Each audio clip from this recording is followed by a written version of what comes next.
Okay, everyone, good morning. Hope you are very well. Whoops. Didn't have my main screen on there. Happy Friday.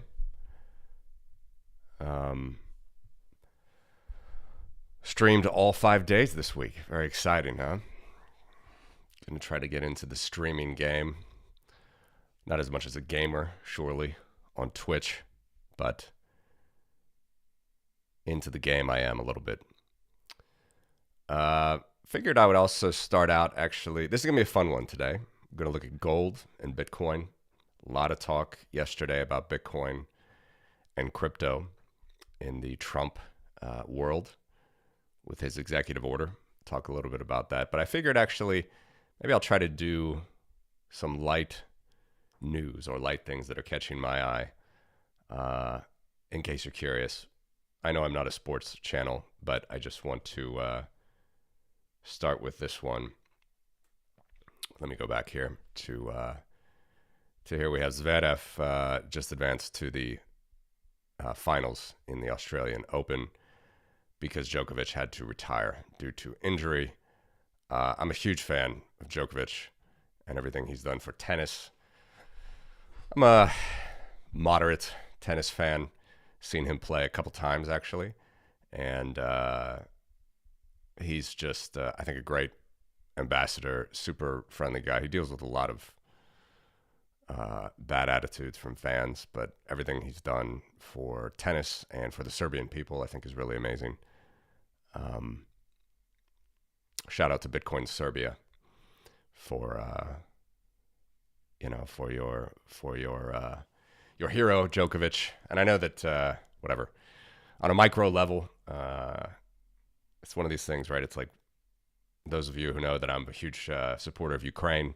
Serbia is typically not aligned with that world. They're more in the Russian Orthodox world. But that's just macro politics and stuff. Every Serbian I've ever met has been awesome. Every Croatian. And it's just it's always a great thing to see stars at their best. He almost did it. Got his 25th. We'll see if he takes the next step with Andy Murray. Still coaching him at the French this summer, but we will see. I think he's a great ambassador to tennis, and unfortunate he had to drop out of this of the finals. But congrats to Zverev for moving on. Anyway, there's my little sports news for you. So yesterday here, big news in the United States that Senator Cynthia Loomis, casual observers will know that she was has always been a huge supporter of Bitcoin and digital assets. She has been nominated, or I guess actually confirmed, to the chair on it's the Senate Subcommittee on Digital Assets. It's part of the Senate Banking Committee. Okay, so it's a huge post for someone of her caliber, of her resolve towards the benefits of Bitcoin. And of course, she's talked a lot about a strategic reserve. Now, a lot of Bitcoin fans have been hoping for something, even from the moment that Trump gave his inauguration speech to the first day, to the second day. Yesterday was the first time there was some, good drips of Bitcoin info into the world. So let's just read this. The Senate Banking Subcommittee on Digital Assets in the 119th Congress will have two focus areas. One, passing bipartisan digital asset legislation that promotes responsible innovation and protects consumers, including market structure, stable coins, and a strategic Bitcoin reserve. Two, conducting robust oversight over federal financial regulators to ensure those agencies are following the law, including by ensuring Operation Choke Point 2.0 never happens again. All right, so I think those are very strong, pro-freedom, agnostic, pro-private property goals, and I support them very much, very, very much. I hasten to say, though, for our Bitcoin maxi friends, Bitcoin purists that might be watching this, I'm not surprised that the word blockchain, crypto comes up here. And of course, that's also going to be surrounding the newly named crypto czar, which I'm going to mention in a second, but that's not Cynthia Loomis. But regardless, I think Loomis is extremely bright with Bitcoin. I think she gets it. She's talented. She understands. And she has been pushing for the strategic Bitcoin reserve. So that's going to be the focus of the show today. I'm going to show you brass tacks in dollar values, what a gold reserve looks like, and then, of course, what could happen with Bitcoin. So very happy for her, and I think that this is going to be great for general adoption of Bitcoin. It was going to come anyway. Even if Harris somehow won the presidency. It was going to come anyway. It just might have been slower. So the fact that it's coming quicker, I think, is better for everyone. So good news there. But of course, we didn't get the markets were waiting for the full pump. Treasury's going to buy 10 Bitcoins a week or whatever it might be. We didn't get that announcement. And I think that's probably smart that they didn't do that announcement, of course, because then you're telegraphing and the market price is going to rise ahead of you. So they probably want to try to front run the market. Who knows what's happening, right? They have government still holds Silk Road coins. Ross Ulbricht wonderfully was freed a couple days ago. Who knows? Who knows how they're going to actually implement this strategic Bitcoin reserve? But the fact that it is actually being stipulated here in the Senate Banking Subcommittee, this is a very powerful. The Senate Banking Committee, all right, chaired by Tim Scott. The fact that Loomis is now chairing this subcommittee on digital assets, absolutely huge. And I support these focus areas very much. I do not support, however, the title nor this guy at all. Trump crypto czar David Sachs touts president's executive order, says Biden drove industry offshore. All right. Whoops. I don't know if that sound just came up, but don't support this person at all. David Sachs is a conniving Silicon Valley geek that has some sort of affinity for the Russians that I cannot stipulate yet. I don't know exactly yet. I'm sure it will come out in the future. This guy got booed at the Republican National Convention. He was booed for saying that that a non-Republican, that is Biden, provoked Putin. Even at the RNC, they realized that's too much. You got to be for some sort of values, some sort of private property, and they booed him, and I'm very glad that they did. This guy is a snake. He's Silicon Valley. And by the way, if you hold Solana, enjoy giving this guy a little bit of your whatever the smallest denomination of Sol is, or a few percent, maybe plenty more probably. I haven't even looked at the distribution of Sol insiders. Not interested in it. You're just lining this guy's pocket if you're buying Sol. Okay, this and some of the other VCs, all these guys on that All In podcast. Absolutely no respect for David Sachs, and it doesn't surprise me that this word crypto czar comes up. All right, these czars, I hate this word in general. Of course, it's a very clear allusion to Russian tyranny, which somehow America needs, right? These czars, car czar, health czar, all this stuff. But crypto czar fits David Sachs perfectly. This is someone who does not support Ukraine, does not support Ukrainian freedom, and actually blames the United States, which is something that he's saying very much less of now. And I know that the people that are actually in Trump's ear about Ukrainian defense and NATO defense and United States defense are not saying these things at all. But of course, David Sachs was. He is some sort of a shill for Russia and Putin. Don't exactly know why yet, but he's a Sol shill. He is a Sol as in Solana. And he is the one of these crypto czars that's going to help to bring about some more of the crypto adoption. All right. And again, I should say, if you're a Bitcoin purist, you should have expected this. All right. You should have expected this. I mean, you should have expected it when Trump launched Trump coin and Melania launched Melania coin. Of course, they didn't do that themselves. Had help from this guy, David Sachs, because they're on Solana, those tokens. You should have expected this. You're going to have this. If you expected the road to Bitcoin pure adoption to be pure and simple and nice and genuine, I don't know what to tell you. Of course, it's not going to be. So Bitcoin is stoicism. Remember, our friend Money or Debt, Stephen, that's his great saying. Bitcoin is stoicism. Stick to the path. Understand what real value is. Understand when people are trying to shill you. And of course, Trump and Sachs are definitely trying to shill you when it comes to Solana and the crypto adoption. All right. So that's what I have to say about that. Very happy about Loomis. Not surprised that there was no big announcement of buying Bitcoin. Absolutely not surprised at all, because they probably want to get ahead of the market. Probably things are happening in the background. Loomis is great to be chairing that. Also not surprised that this goofball, David Sachs, is involved. He's a snake.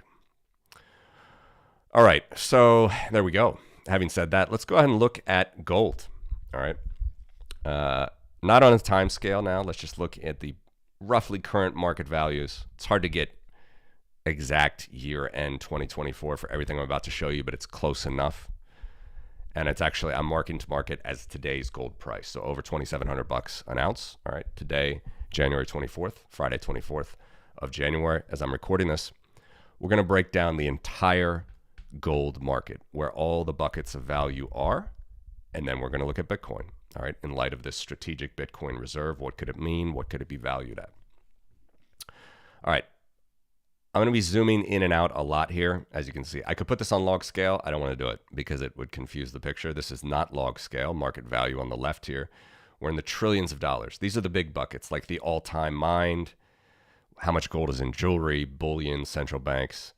We'll stick to that at the end. Right now, I want to zoom in on individual central banks and treasuries that hold Bitcoin. Okay, and just you can see if I'm zooming in on everything that's not a huge candle here.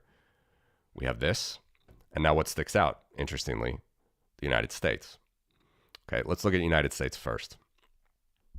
$725 billion of gold reserve in the United States. And if you've been paying attention at all to the work that I've done, you would ask, how can that be $725 billion? Everything that you've showed me in the Federal Reserve's balance sheets has always been United States treasuries as an asset. Certainly haven't seen anything close to $1 trillion in the Federal Reserve's, now under $7 trillion balance sheet. Haven't seen anything like $1 trillion in gold. You're right, because the United States is the only country in the world still to this day that doesn't value their gold holdings to market. They market according to the old statutory price. The Smithsonian agreement of $42 an ounce was the last vestiges of the gold standard in the early 70s. So this value, and that's not what I'm doing here. I'm showing you the ounces that they have in the coffers times $2,700 an ounce. You get $725 billion worth of gold in the United States coffers of the Federal Reserve. There are a lot of asterisks, a lot of points of info I can further put to this. Okay, firstly, why do they discount according to the Smithsonian agreement of $42 an ounce? Very simple, because they want the world to perceive the United States Treasury as the reserve, the risk-free reserve asset that someone would want to hold, not gold. So they just keep gold artificially low on their books, and it does two things. One, it gives the Federal Reserve more leverage to buy more treasuries, okay? And two, it supposedly gives the world more confidence that the dollar is the strong world reserve asset that everybody should want. The dollar or dollar-based treasuries, government bonds. So actually what the United States records, the Federal Reserve, what they record on their books is about 1% of this. Closer to 2%. $42 divided by $2,700. Do that math. That is what is showing on the United States books. Basically less than 2%. So it's nothing. It's absolutely nothing that they show on their books. And they want to have the freedom to play with the Treasury market. They don't want to have to deal with gold. Okay. Now, what other things happen with this weird arrangement of gold in the United States coffers? Well, as our friends at GATA have speculated for decades, perhaps the United States doesn't even have the gold anymore, or if they do have the gold, it's under some arrangement with some of the big banks called bullion banks, which are basically market makers. It's the big banks that you know anyway, JP Morgan, Bank of America, and brokers in the United States that they sell the gold to them, but they might have some arrangement to buy it back in the future. But this act of selling it decreases the price. Okay. I don't have a chart of the gold price ready, but remember back in the 70s when the Smithsonian agreement was going on, it was $35 an ounce, then $42 an ounce. Now $2,700 an ounce. Okay, so prima facie, we can say that the Federal Reserve has failed at keeping the price of gold low over the long term. All right, it was $42 in the early 1970s, $2,700 now. They have failed over the long term. If you're wondering the growth of that, it's something like 7%. That might be a slightly old number. It might be a little bit more than 7% now. You can do the math. Present value, future value, find a financial calculator, 50 years, 55 years. So why are they doing that? Alan Greenspan told us in the 1990s they're doing that to depress the price of gold. He said specifically in a congressional hearing, it's on the record, GATA of course records this, it says the Federal Reserve stands ready. It said the Federal Reserve and other central banks stand ready to sell gold should the price rise. Okay, so there it was from the horse's mouth. The Federal Reserve does not like a higher price of gold. Why? Because it decreases the faith in the dollar. It decreases the faith in the currency. So all these things are very interesting, things to watch out for. I talked with my friend Marty on TFDC a while back about the possibility that Senator Loomis could work on using this value. All right, so forget all the problems that the Federal Reserve did with gold in the past. The gold is worth $725 billion, full stop. Maybe if the United States truly believes that Bitcoin could be a strategic reserve and even replace gold, complement gold, eventually be better than gold, maybe they could mark to market the gold and swap some of that for Bitcoin. That has been thrown about. That's interesting. But again, these are very, this is like Trump declassifying JFK and MLK files stuff. I mean, this is very like long suppressed information that the government has not wanted to talk about. It's the way that the financial system had worked for a long time. It's very interesting. Very interesting. Again, I do not think Trump is a panacea. I don't think he has silver bullets for a lot of things, let alone the Ukraine war. Don't like a lot of the people that Trump hangs out with. But if Senator Loomis and co. can get the United States to recognize that they actually have $725 billion worth of gold, which is sound money, let's swap it for some other sound money, which is much better, more transportable. Bitcoin might be something. All right. So that's the United States. Okay. I just wanted to show that first because obviously it shows up as they're the biggest holder of gold in the world as far as official gold holdings go. Okay. What else do we have? Well, Germany's a big holder. They got $300 billion worth of gold. You might remember in the early 2010s, they actually requested a lot of the gold back from the Federal Reserve. They shipped it back. It took like years, like a decade to get it all back, but they wanted it back. And this, again, think about how seismic of an idea this is. I've said this a lot. The gold standard was not killed by FDR. He was no help to it. He made it illegal. He made people turn it into the Federal Reserve, which no one did. Dentists were able to arbitrage with it. There's a lot of weird things that happened in the 1930s with his executive order. Not a good thing. But what really killed the international gold standard was Hitler and Stalin. Getting that gold away from Europe is what killed the gold standard. And as far as custody goes, now I'm not showing custody here, I'm showing just total value that's earmarked to any country. Some of this could still be in the US, for example, whatever. I'm not even going to pick one, but some other gold could be in the US. It certainly is. But as far as what country owns what gold, that's what you see here. Germany had a lot that was in the US. France famously did. Why don't I have France on here? Oh, that's a hiccup. There it is. Yeah, there's France. 217 billion. There we go. France famously took some of their gold back from the U.S. in the 60s. Charles de Gaulle, that was the last act of his life that basically brought about the end of the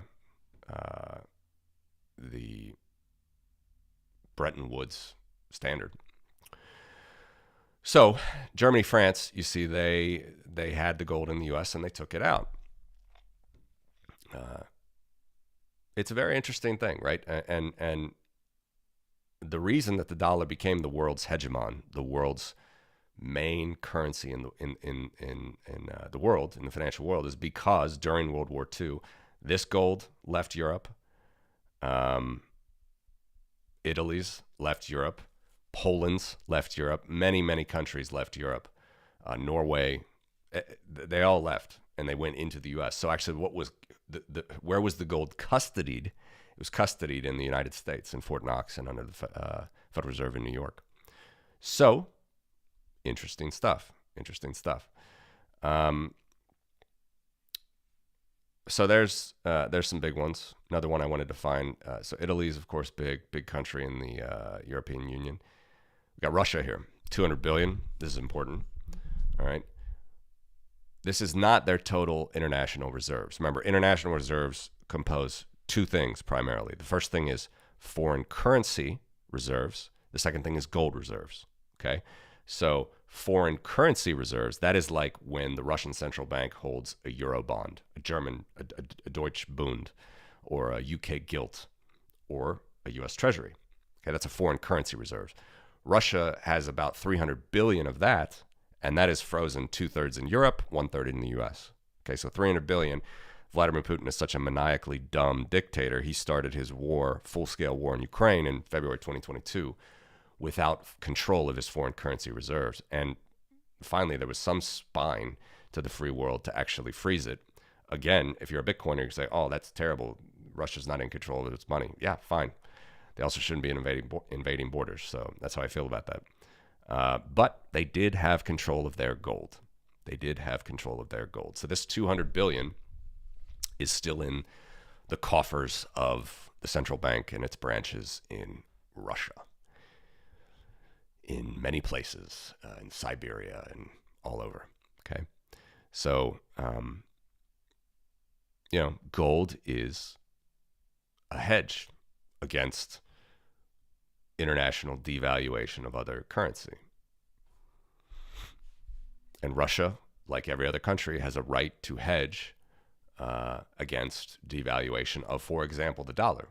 They do not have the right to invade other countries, like David Sachs says, but they do have the right to try to hedge the currency. So, the game theory is deep here. But this is, okay, so here we have Switzerland, famous currency, all right. Not a huge monetary base. Swiss monetary base is about 10 times this. It's one of the biggest, I should say. But the gold holdings of it's less than 10%. It's actually it's less than 10%. I'm not sure at the top of my head right now what it is. $92 billion. Maybe it's about 10%.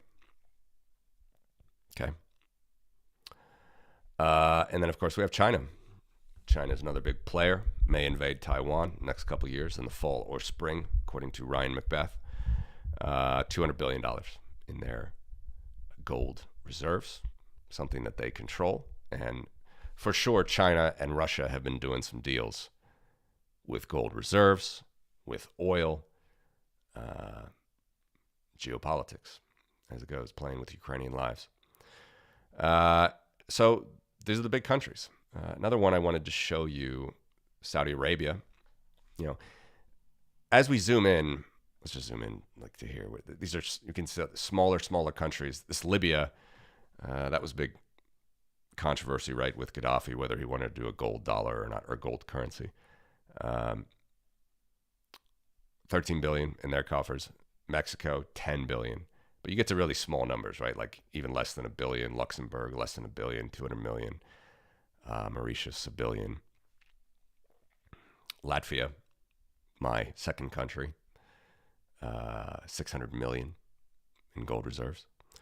But again, just in the actual coffers of countries, anything over 20 billion is pretty decent size. Okay.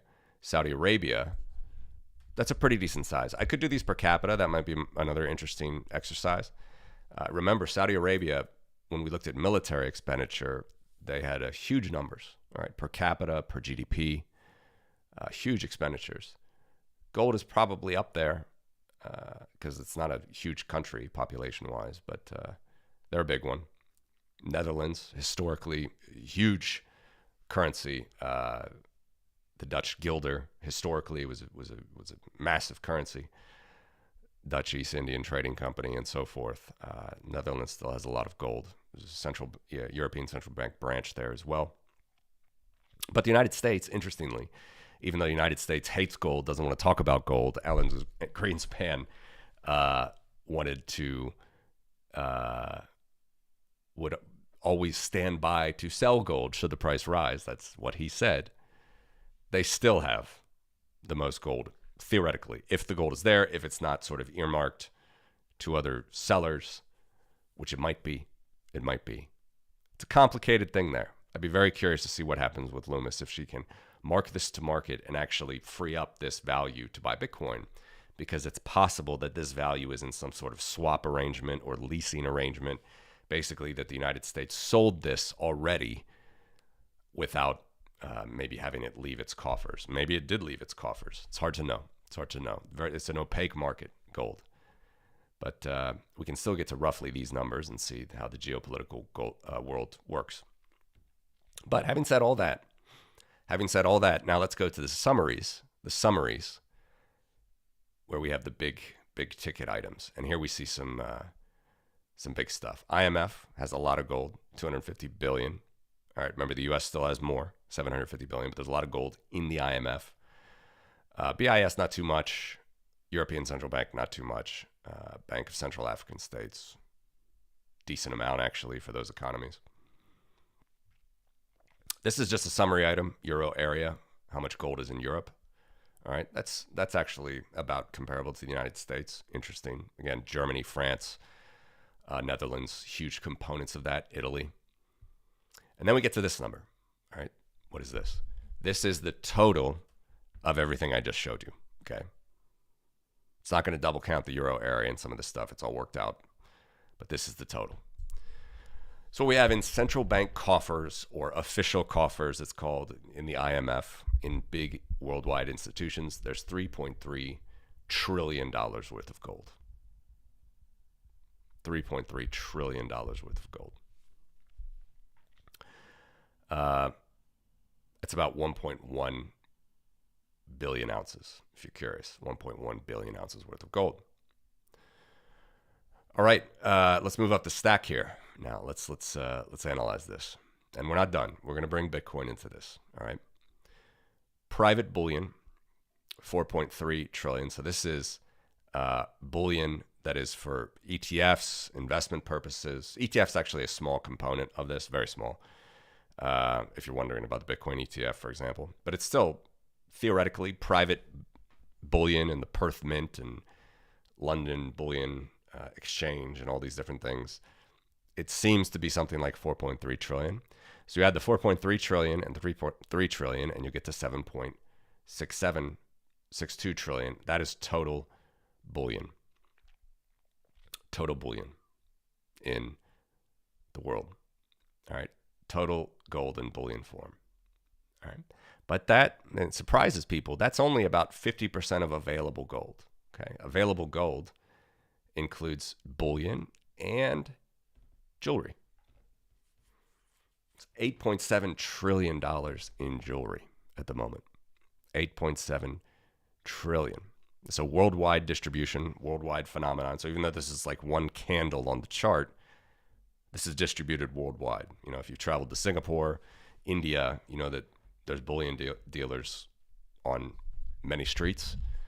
If you're, you know, in the United States, you might not see it as much. But if you're in Asia, all around, I don't know about Africa because I've never been there, but I have heard there are more bullion dealers as well there, or just bullion, and also what's the word?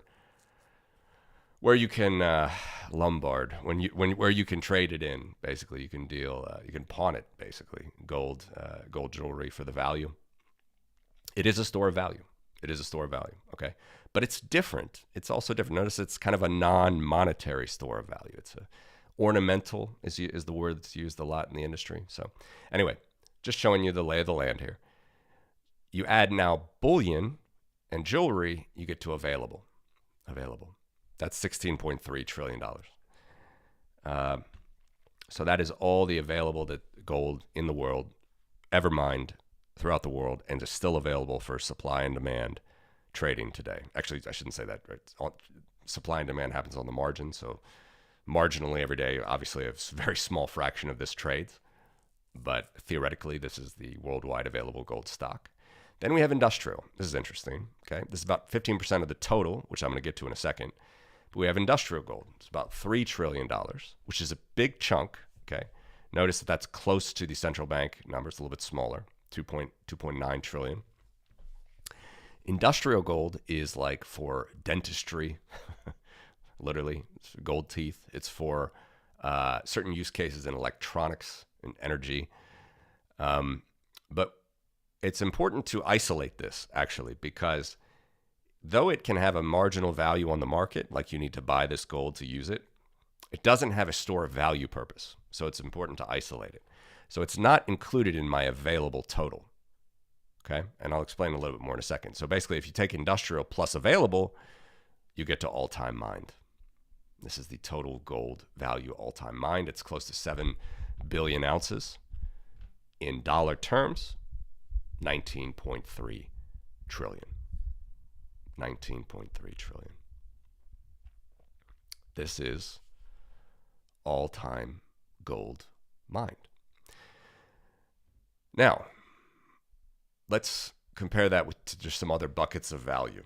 All right. First of all, well, before I do that, let me go back to the industrial. So, back in the day, like 5 years ago, I used to actually do this all-time number as sort of the what's comparable to Bitcoin, but I took off industrial after some time, and I did the same with silver. Okay, silver is the same thing, but silver is more like 50%. This candle is 50% of the total mined, because silver is much more industrial metal, much more than gold. In gold's case, it's only about 15%. So a lot of people, I heard Brian Armstrong from Coinbase quote 18 trillion. That's a little bit outdated number at WEF. He was at WEF talking about how Bitcoin is going to be overtaking gold. I absolutely agree with him. It will. But the number is 19.2 trillion. All right. Take off industrial because it's not a store of value figure.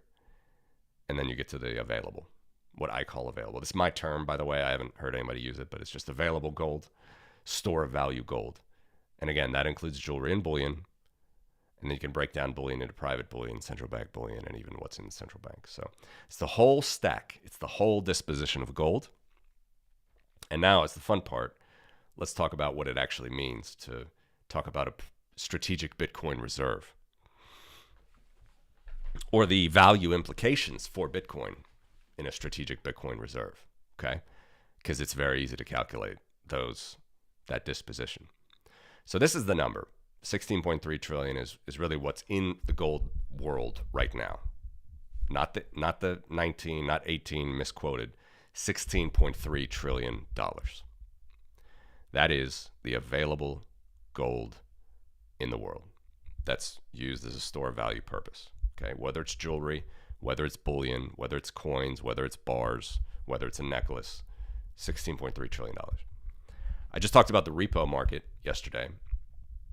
How big was that market? 7 trillion. That's a huge liquid market, massive market. Treasury bonds just slosh around all the time there.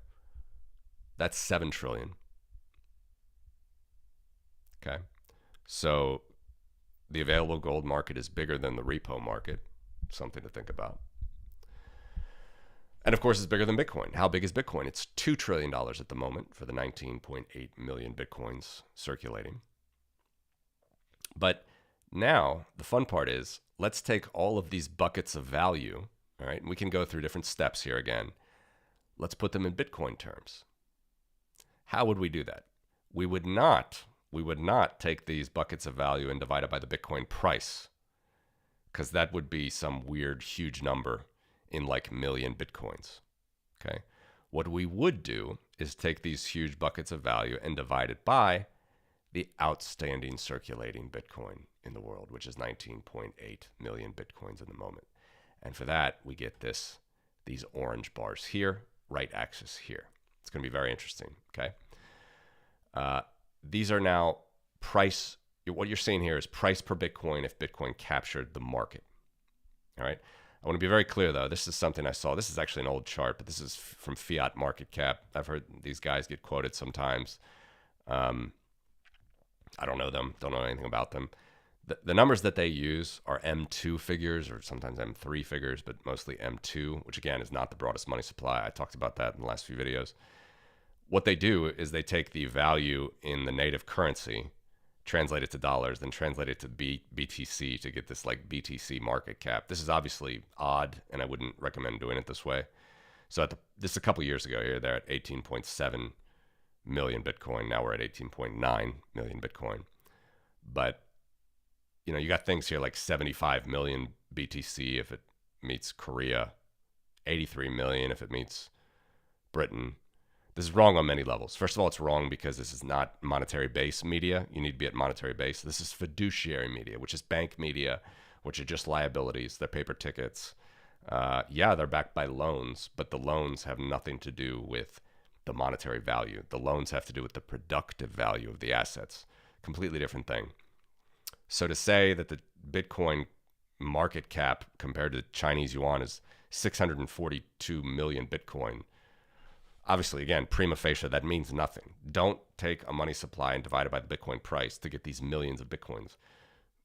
We don't even know what 642 million Bitcoins means because we all know that Bitcoin is capped at 21 million Bitcoin. So it's much better to go the other way, like I said here, and let's not look at him anymore, is to divide it by the amount of coins that Bitcoin has now. Then we can get to the target value. So let's zoom in again on these smaller items. Let's go back. Germany. This is very simple. Just think about the market cap now, okay? That's what essentially is happening. Is if Bitcoin was worth the value of Germany's entire gold holdings, we would have $15,000 Bitcoin. Oops. Sorry for that. Stupid ad page here. If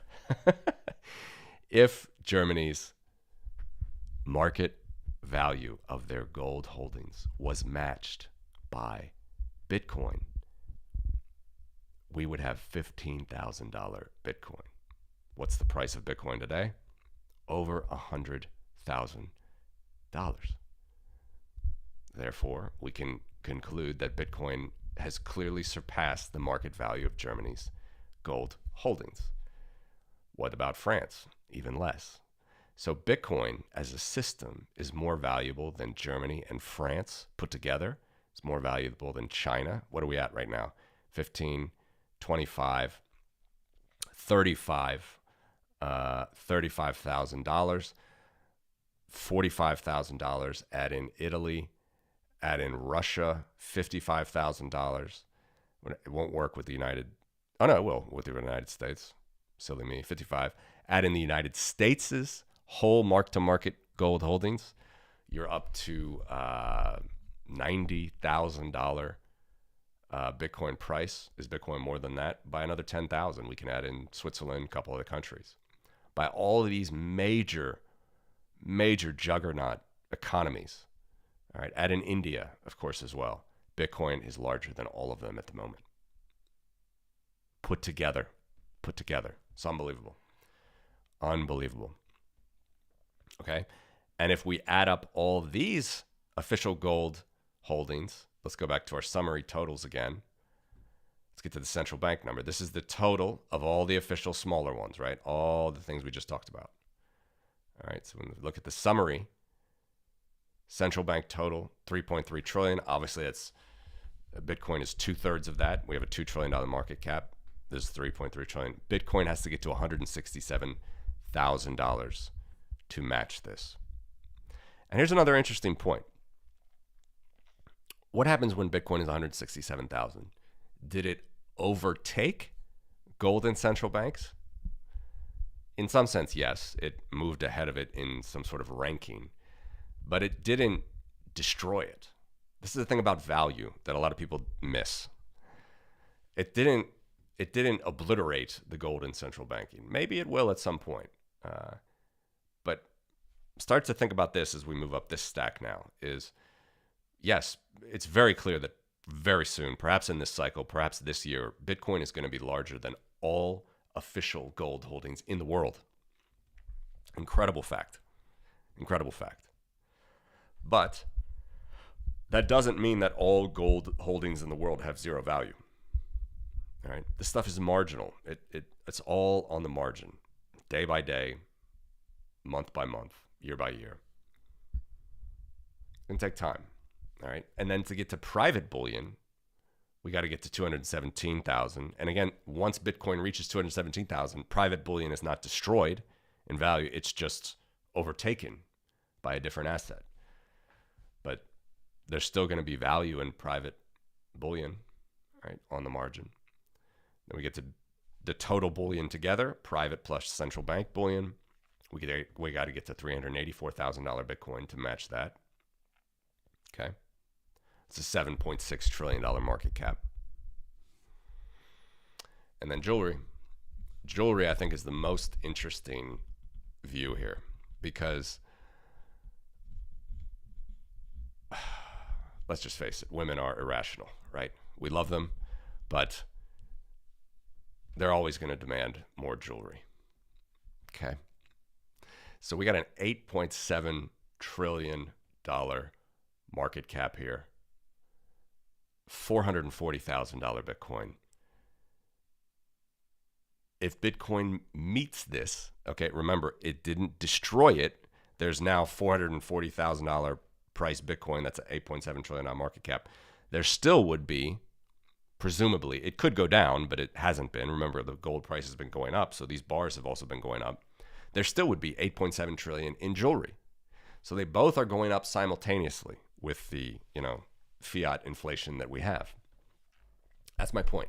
My point is, be cautious to go to, Trump signs this executive order. We're at hyper Bitcoinization. There's a lot of stuff going on in the world to do that. And like I said, women, though we love them, are irrational, and we're going to have to keep buying more jewelry for them. So $441,000 per Bitcoin worth of jewelry exists in the world today. It's very interesting. I think it's sticking around. Let alone diamonds. I mean, diamonds is the most fake market in the world.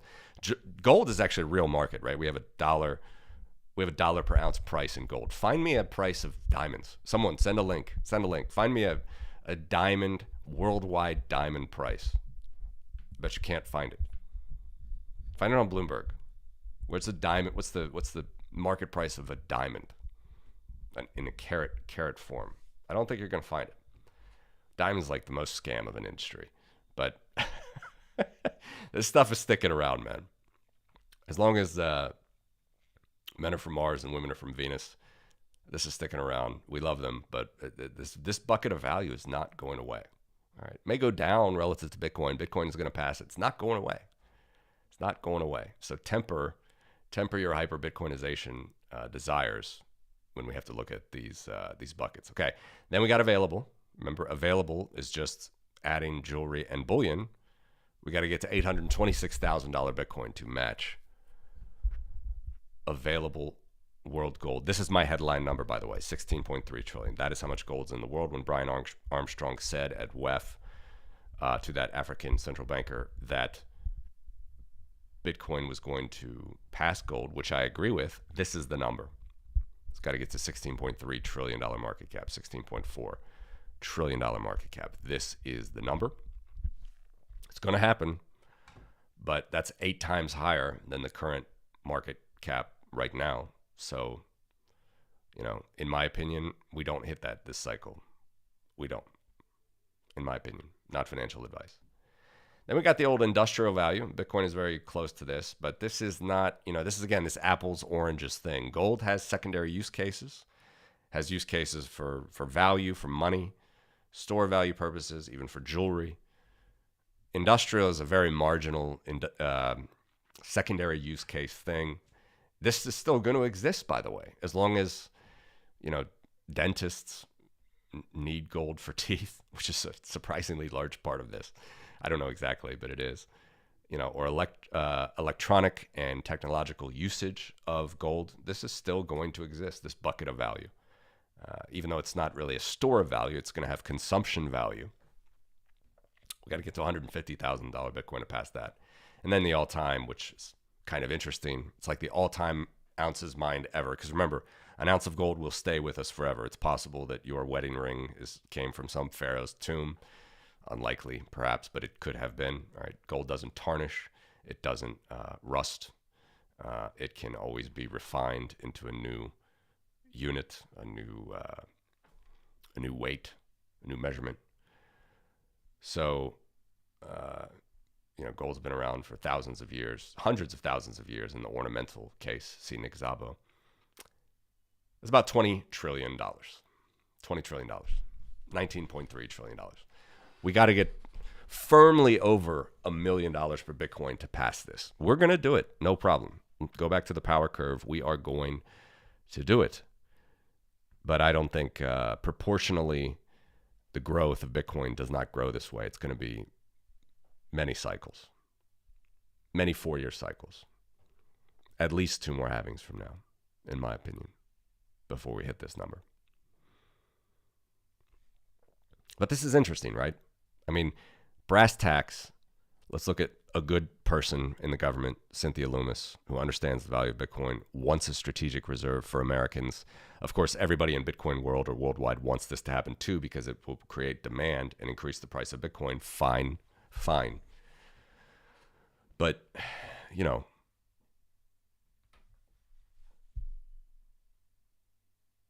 maybe that demand won't be so huge at the moment. I don't know, but marginal value is hard to understand because, something like the United States says they're buying, you never know. Like how much that could explode the price. But if you just look in raw terms, if the idea would be, and this has been thrown about, if the idea is to mark-to-market the gold holdings, which are not mark-to-market, remember that the value on the Fed's balance sheet is like 1% of this, less than 2% of this. Okay? It's like, $10 billion worth of gold they have on the balance sheet, statutorily. But mark to market, if they really have the gold there, it's worth $725 billion. Okay. Well, that's only $36,000 in price. I'm not saying it works 1-to-1. We all know markets are irrational longer than you can have capital. So I'm not saying that if they say we're going to just take the United States gold reserve, turn all of it into Bitcoin, the Bitcoin price will go up $36,000. I don't know.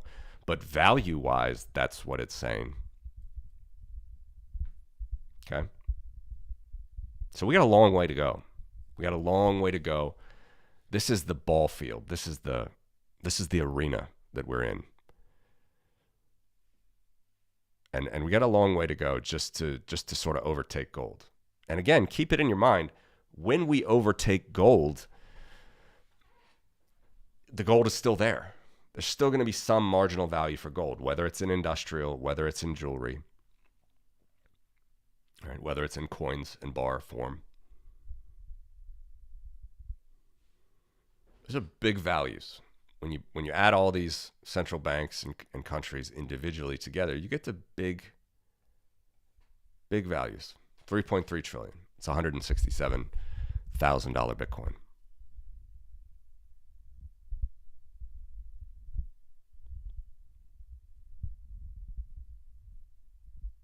Anybody have any questions on this?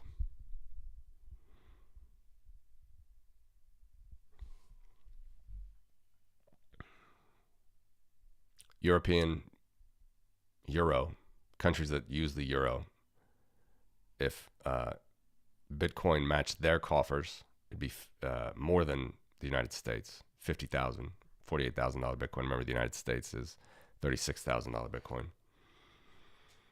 Again, with many asterisks, if the gold is actually there, if the gold can be legally swapped for Bitcoin, and if the Federal Reserve allows it, because the gold is statutorily on the Federal Reserve's balance sheet at the moment. It should be on the Treasuries. That's another thing to say is all the gold that you see here is adding up both Treasuries and central banks. Okay. If you're confused on what that means, basically think about it that the United States Treasury is the one that is sort of the people's coffers. All right. The founders of the United States said that they didn't want a central bank. Various factions fought that off. They fought off the Hamiltonian factions in the beginning. There was the first Bank of the United States, then the second Bank of the United States. And then the Federal Reserve was the third Bank of the United States, but actually the fourth Bank of North America, because there was the Bank of North America before in colonial times. The United States always fought that idea off, all right, of having a central bank. So if the United States didn't have a central bank, all the monetary value would be in the Treasury. They would mint coins. They could mint notes. It's totally fine to do it that way. Okay? But they don't have that. We have, like all other countries in the world now, we have a central bank. Central bank has its monetary value on monetary policy, and then the Treasury is only concerned with year-to-year fiscal value or fiscal policy. But of course, the Treasury runs, I'm speaking in the United States of case, the largest national debt in the world, $35 trillion. We're running huge, gigantic deficits every year now. Multi-trillion-dollar deficits. And every deficit, every year, adds on to the national debt. So somehow, some way, you know, and I have my doubts about if Mr. Musk and the Doge team can really cut spending. I hope they do. I hope they do. It would be good. I hope they do. But I have my doubts that they'll be able to do it. The only other cheat that is left is to find an asset that is scarce and put it on the asset side of your balance sheet in the Treasury, not in the Federal Reserve, in the Treasury. Okay. So that would be key here. And again, these totals that you see here is it's called official gold. It means gold that's in a nation's central bank and in the Treasury. It's just adding them both up. But it is a very specific beneficial thing for any country is you would want the Bitcoin to be in the Treasury, not in the central bank. Because if in the central bank, then it's like the virgin prostitute kind of thing. It's like the central bank exists to print money. If it's going to be constrained by Bitcoin, why do you have a central bank? Just use Bitcoin. So, you know, and they're not going to give it up. They're not going to give up the printing press easily. But first step is to get the Bitcoin in the Treasury. Thank you, David. Thank you, Captain Hook, as well. Hey, it's never too late to get to one. It's possible to get to one. Just keep stacking sats. That's all I can say. We're definitely in big boy territory. We're definitely in big boy territory, right? That's the interesting thing, right? Like, look at Serbia. Back to our Djokovic comments. They only have $4 billion in market value in their gold coffers. That's $186 Bitcoin. So Bitcoin would have to fall back in market value to $186 to equal what Serbia has. Just shows you the scale of this stuff. Really appreciate it. Always happy to engage with you guys. The scale is wild. We'll get there. I don't know how. I don't know if it's English speakers in Europe or It's probably just I'm not good with the algorithm, but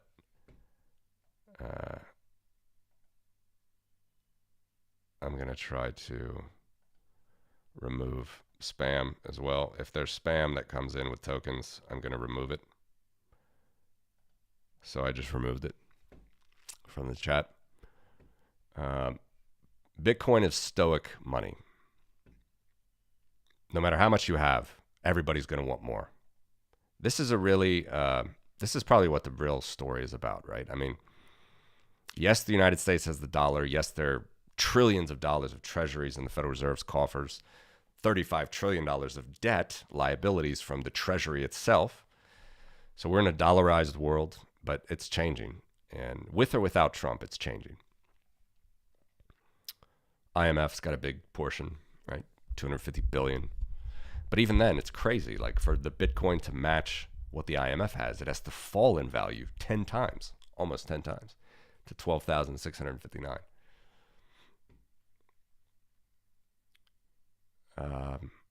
Let me know if there's another country you want me to analyze. We got Austria. It's got to fall to 1,200. Australia has even less than Austria.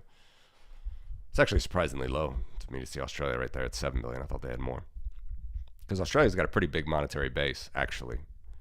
Australia's usually a top 10, 11 currency in terms of monetary base. And that's a very small percentage of gold reserves. So good on the Aussies. You're good with printing and not holding gold. That makes me want to check New Zealand. Wow, New Zealand I don't even have here. Yeah, New Zealand must have even less to not even make this list.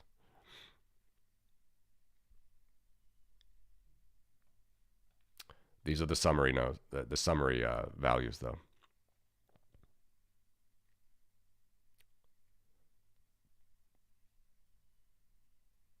This is an interesting one, I think. Private bullion, right? So, right, central banks are even less.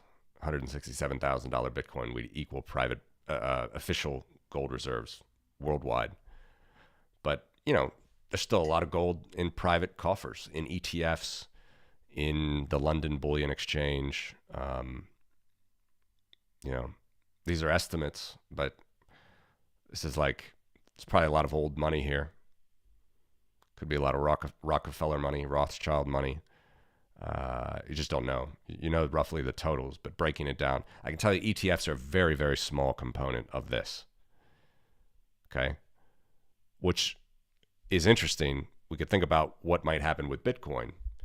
Bitcoin ETFs probably will be a pretty small component of the total market cap.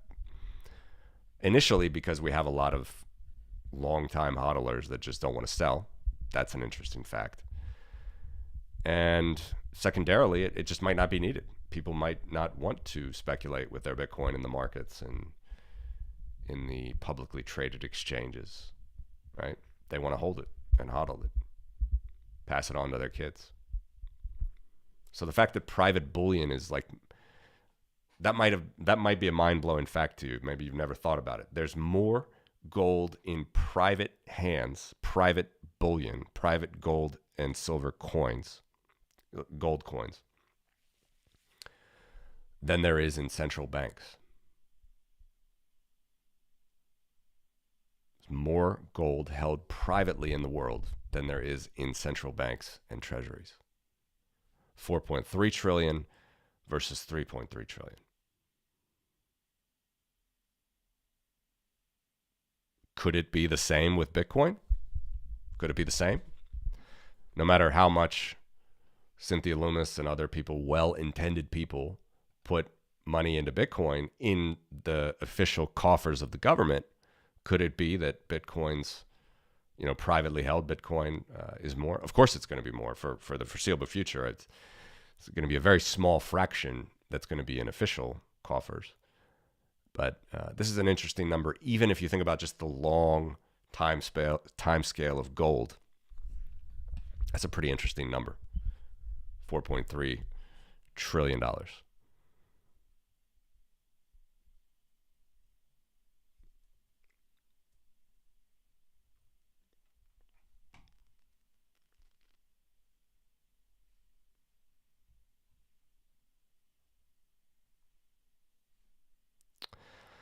That's about all I had, guys.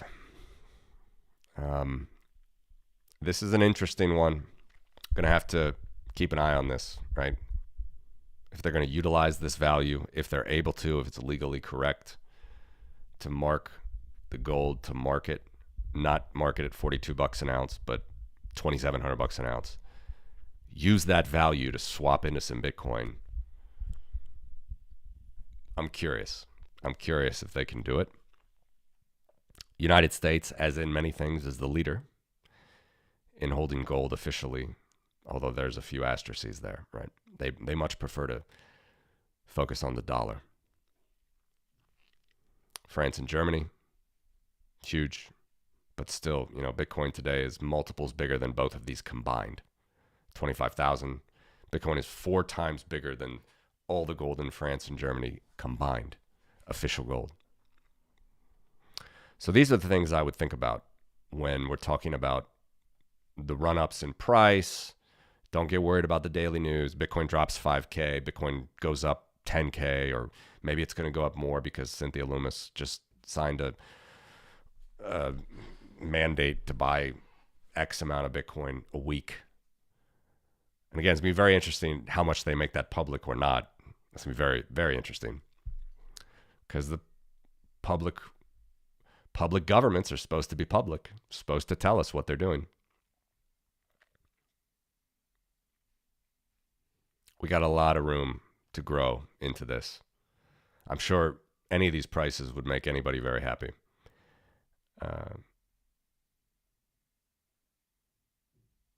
We got a lot of room to grow into, the full gold value of gold ever mined, $19.2 trillion.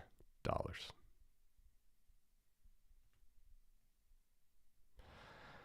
right, guys. Thank you.